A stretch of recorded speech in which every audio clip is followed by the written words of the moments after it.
Bem-vindo ao Debate Creator, meu amigo escovador de bytes. Hoje, devido ao calor senegalês aqui em Bangu, no Rio de Janeiro, mais precisamente Magalhães Bastos, estamos aqui com 48 graus, sendo que a sensação térmica passa dos 50 graus. E aí, amiguinho escovador de bytes, tive que gravar aqui embaixo, no ar-condicionado, que aqui eu gravo na qualidade. Então, galera, vamos hoje fazer uma aula de microcontroladores e hoje vai ser uma aula muito teórica, tá? Nós vamos abrir lá, na aula passada nós abrimos o Arduino IDE, instalamos o Arduino IDE na nossa máquina, aprendemos a instalar o driver do Arduino IDE e fizemos o nosso primeiro exemplo, nosso primeiro Hello World, acendemos o LEDzinho da placa e acendemos um LED externo usando o GPIO. Então hoje nós vamos mostrar aqui um diagrama da placa do nosso queridíssimo microcontrolador Arduino, o Arduino Uno. Vamos explicar cada um dos componentes que compõem essa placa do Arduino Uno e tentar explicar para você, amiguinho escovador de bytes, para que essa placa funciona, para que a gente no futuro comece a falar do entorno da placa, ou seja, os sensores que nós podemos usar nela, como nós vamos usar esses sensores, mas para a gente possa chegar lá, você primeiro tem que conhecer a placa, o nosso Arduino Uno. Então vamos embora, vamos começar a aprender Arduino Uno agora. Então, amiguinho escovador de bytes, essa aqui é a sua placa Arduino. Então vamos começar aqui seguindo aqui da esquerda para a direita. Primeira coisa importante que você tem que conhecer na sua placa Arduino IDE é o botão Reset. O botão Reset ele fica aqui na ponta mais próxima aqui da entrada da porta USB. Vocês podem ver essa porta aqui é a porta USB, por onde a gente alimenta a placa. E o botão de reset é esse cara aqui, esse botãozinho vermelho aqui, que fica bem perto aqui dos pinos digitais e da porta USB. Para que serve esse botão reset? O botão reset ele é muito importante quando você sobe um sketch para a sua placa Arduino e aquele sketch por algum motivo trava a sua placa. Toda vez que você apertar o botão reset, o que vai acontecer? Ele vai pegar o código que já está carregado na sua placa Arduino, aquele código que a gente subiu lá usando a nossa queridíssima Arduino IDE, e ele vai reiniciar aquele código. Então pode ser que por algum motivo o código tenha travado, ou por algum motivo você precise reiniciar um processo que está carregado dentro da sua Arduino IDE. É para isso que o botão reset funciona. Logo na sequência, aqui indo um pouquinho para a direita, nós temos os pinos digitais. Os pinos digitais são esses headers aqui, ó, estão marcados aqui. E esses pinos digitais são literalmente espacinhos para que você possa colocar pinos ou aquele fiozinho jumper que a gente viu lá na última aula, quando a gente ligou o LEDzinho, ligou e desligou o LED. Usando esse fio jumper, você pode colocar uma ponta do fio jumper aqui nos nossos queridíssimos pininhos e colocar outra ponta lá na protoboard, ou seja lá como você estiver prototipando seu circuito. Normalmente uma ponta vai ficar ligada aqui e outra ponta vai ficar ligada em algum lugar que faz a conexão com o seu sensor, com o seu LED, sei lá, com o que quer que você esteja ligando aqui no Arduino. E qual é a diferença desses pinos aqui? Por que esses pinos digitais são importantes? Os pinos digitais, eles têm funções que você pode configurar através do seu código-fonte para ligar ou desligar os pinos digitais. Os pinos digitais, como o nome digital aqui propõe, são pinos onde você só pode checar se está passando 0 volts ou se está passando 5 volts. Esses pinos digitais aqui, eles passam 5 volts ou 3,3 volts, dependendo da configuração que você está usando. Esses pinos que passam 0 ou 5 volts são digitais, porque ou você não está passando corrente nenhuma, e isso é relativamente mentira, porque mesmo quando você está passando ali quase 0 volts, tem uma corrente muito pequena que passa ali. Mas os pinos digitais interpretam essa corrente muito pequena como se fosse 0, e interpreta qualquer corrente que seja 5 volts ou 3,3 volts como 1. E é aqui que você implementa a lógica digital. Então, se você está recebendo corrente baixa, você está recebendo 0. Se você está recebendo corrente alta, você está recebendo 1. E é por isso que são pinos digitais, porque são dígitos bits 0 ou 1. E aqui, amiguinho, sobre os pinos digitais, tem algumas coisas muito importantes que a gente precisa saber sobre eles, tá? Os pinos digitais, eles podem servir tanto para entrada de dados quanto para saída de dados. E você configura isso usando essa função aqui, Pin Mode. Essa função Pin Mode lá do Arduino a linguagem Hino, né, que é a linguagem de programação Hino, permite que você configure os seus pinos. Normalmente, se você não mexer nessa configuração dos pinos, os pinos digitais são configurados por padrão como pinos de entrada, ou seja, vão sair coisas do sensor e vão ser colocados dentro do Arduino, ou seja, a corrente vai fluir para o Arduino. Mas você pode fazer o contrário, você pode fazer a corrente fluir do Arduino para o seu sensor, ou para o seu LED, ou o que quer que seja, e aí o pino está configurado como saída. E aí, amiguinho, quando a gente está falando aqui de pinos configurados como saída, né, ou seja, saindo da placa Arduino e indo para o que quer que esteja plugado nela, né, esses pinos eles são configurados no estado de baixa impedância.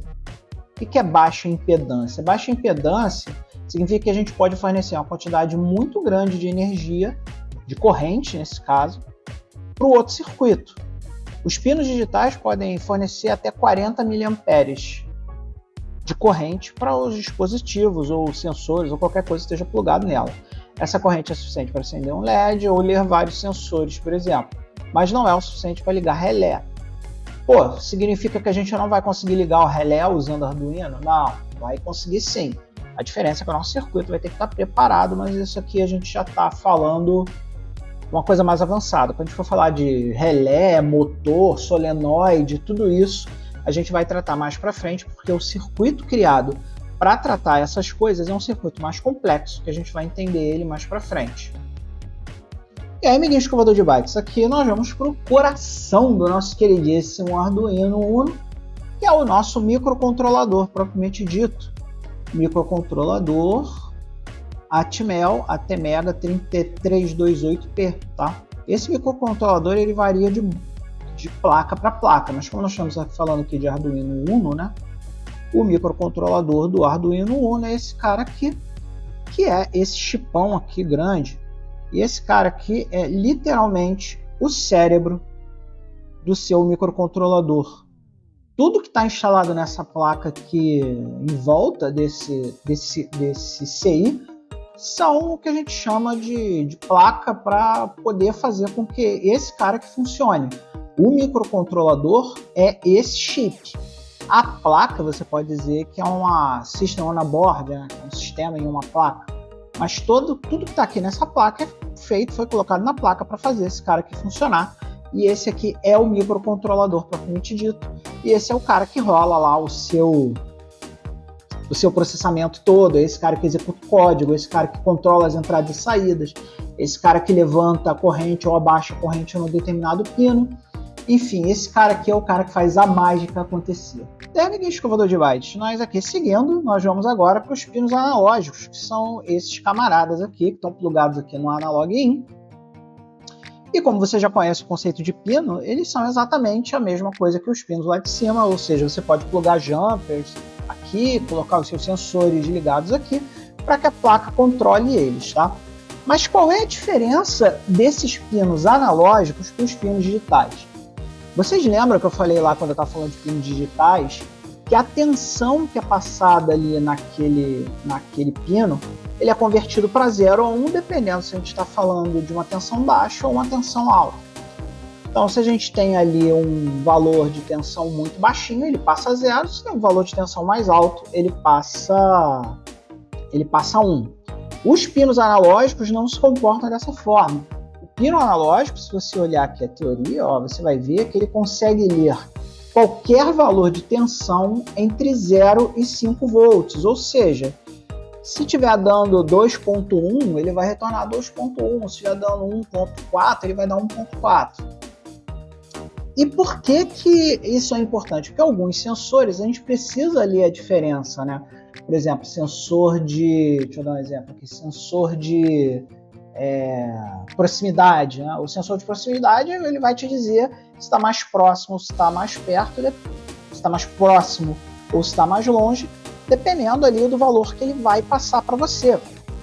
Então, alguns sensores específicos eles podem precisar que você use os pinos analógicos e não use os pinos digitais.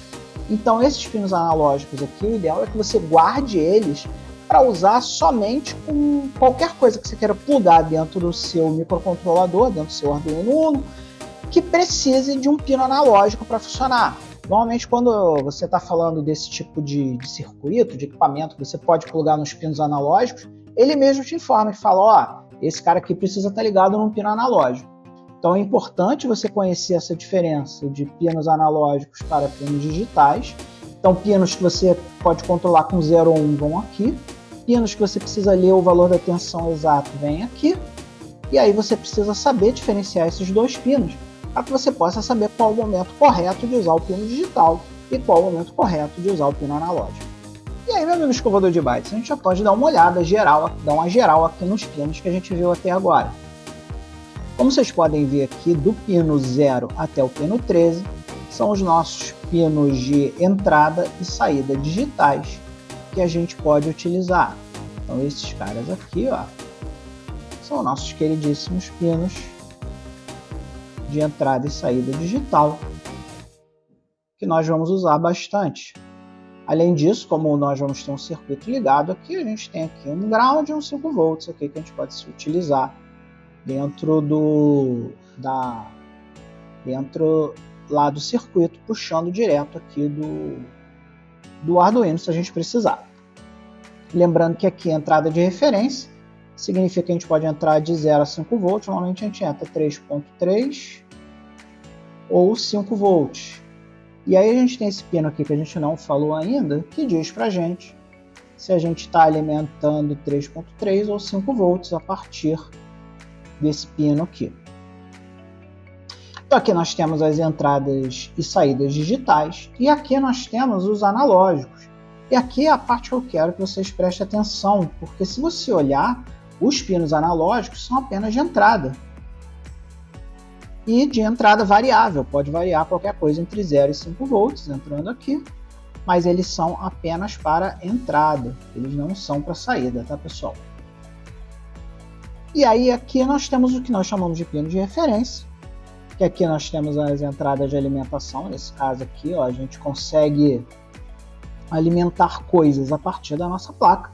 Então aqui nós temos aqui dois grounds aqui, uma saída de 5 volts, uma saída de 3 volts e uma entrada aqui pode ser de 7 a 12 volts.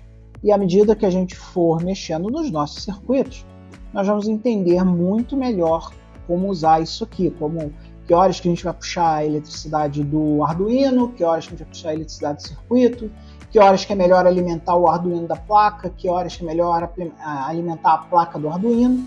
Isso depende muito de circuito a circuito, depende muito de projeto a projeto. E à medida que nós formos fazendo nossos projetinhos aqui de microcontroladores, vocês vão começar a aprender isso muito mais profundamente. No momento, basta você saber quais são os pinos que existem, quais são os pinos que você vai poder utilizar, para que você tenha isso na cabeça na hora que você for estudar os projetos. Então, amiguinho, nós já falamos aqui dos pinos de alimentação e referência, foram esses últimos pinos que eu acabei de falar agora, estão localizados aqui do lado dos pinos analógicos, e agora falta só ver essa parte aqui da esquerda da nossa placa, que é aqui onde nós temos os conectores que normalmente nós usamos para transferência de dados e para alimentação. O primeiro deles aqui é o conector P4, obviamente por ser um conector P4, que é aquele redondinho que entra a fonte ali, né? Que entra uma fonte de alimentação, normalmente uma fonte de alimentação de 5 volts é suficiente para o Arduino Uno. E essa fonte de alimentação entra aqui e você simplesmente alimenta a placa. Mas nós também temos aqui a nossa queridíssima porta USB. A porta USB, ela além de servir também para alimentar a placa, você pode passar os 5 volts aqui, todo mundo sabe que a porta USB também tem 5 volts aqui, a gente pode alimentar a nossa placa aqui pela nossa porta de comunicação e pela nossa porta USB. Só que a porta USB ela também talvez tenha a função mais importante dentro da placa do Arduino Uno, que é passar os programas para dentro do Arduino Uno, né? Se você viu a nossa primeira aula lá, a aula onde nós instalamos o Arduino IDE e fizemos os dois LEDs piscarem, você lembra que a gente colocou ali, criou o programinha na Arduino IDE, ligou o cabo USB lá do notebook para o Arduino e subiu o código para dentro da placa Arduino, e é por aqui que a gente faz isso. Essa aqui é a nossa portinha USB. E com isso nós vimos aqui as principais informações relativas à nossa queridíssima Arduino Uno. Então aqui, só para ilustrar um pouco para vocês, essas são as principais maneiras que a gente alimenta ali o nosso Arduino Uno, né? Então aqui no conector P4, né, você pode usar a bateria de 9 volts, você pode usar um case para 6 pilhas de 1,5 volts, que é esse cara aqui. Você pode usar uma fonte de tomada 9 volts, que é esse cara aqui. Enfim, você pode jogar qualquer tipo de tensão entre 7 e 12 volts ali no nossa queridíssima placa, para que você fazer uma alimentação direta dela. Então, além de você poder alimentar pela porta USB, você também pode alimentar. E aqui o lembrete que você pode alimentar com 5 volts, né? Em especial, normalmente, quando a gente está trabalhando protótipo, a gente normalmente bota 5 volts ali, dependendo do que você está trabalhando. Mas para você se lembrar que a tensão recomendada é entre 7 e 12 volts. Então, se você tiver aí uma fonte aí 12 volts, você vai poder rodar qualquer coisa dentro do seu, alimentada diretamente dentro do seu Arduino ali para alimentar o seu circuitinho. Então, de 7 a 12 volts é o valor recomendado. E com isso, meu amigo escovador de bytes, você já está pronto para começar a dar os seus primeiros passos nos seus primeiros projetinhos. Então, amigo escovador de bytes, muito em breve nós vamos começar aí a pegar alguns sensores lá do nosso kit de iniciante lá, que eu recomendei que vocês comprassem. Nem lembro que aula que eu recomendei que vocês comprassem um kit iniciante. Foi quando eu fiz um review de alguma placa, não sei se foi review da Raspberry Pi, ou algum microcontrolador que eu fiz um review lá. Vou tentar achar esse vídeo e botar aqui na descrição do vídeo para vocês poderem ver. E com isso vocês vão... E alguns desses conceitos eles são relativos a quase todos os microcontroladores, tá?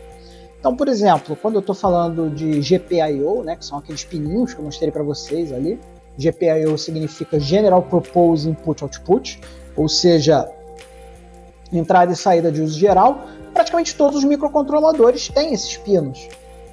São os pinos analógicos, os pinos digitais, até porque se ele não tivesse os pinos, eu não conseguiria controlar lá nada, ele não seria um microcontrolador.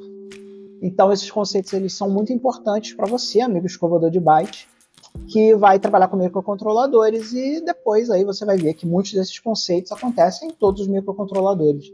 Por isso que é muito importante você conhecer não só a placa Arduino, mas conhecer os conceitos por trás dela para que você possa aplicar nas outras placas também. E aí agora podemos finalizar o nosso vídeo e dar aquele abraço caloroso, aquele amplexo amigo na galerinha aqui das laterais do vídeo, que são os nossos amigos aí. E acima de tudo ao nosso último mais recente escovador de bytes, que acabou de entrar nas nossas fileiras, que é o Fernando Komura. Muito obrigado, Fernando, por você estar aqui com a gente. Muito obrigado por você estar nos ajudando, nos patrocinando e fazendo esse canal aqui maior, melhor e mais bacana para vocês. Então, meu amigo escovador de bytes, um grande beijo. Não se esqueça que no primeiro vídeo de fevereiro nós vamos ter o sorteio da nossa queridíssima Spider Flash. Então você aí, amigo escovador de bytes, que quer participar do sorteio da Spider Flash, entre um dos nossos programas de patrocínio, pode ser aqui no botão Seja Membro do YouTube, ou pode ser lá no Patreon mesmo. Você entra lá, patreon.com/TheByteCreator, entra lá no Patreon e você vai ganhar todos os nossos mimos que vocês ganham, que é acesso antecipado aos vídeos do canal, os thank you discs e tudo aquilo que eu sempre falo para vocês aí, que vocês ganham quando vocês entram aí como membros do canal. Muito obrigado, e acima de tudo, amigo escovador de bytes, não se esqueça jamais de ser feliz. Até a próxima.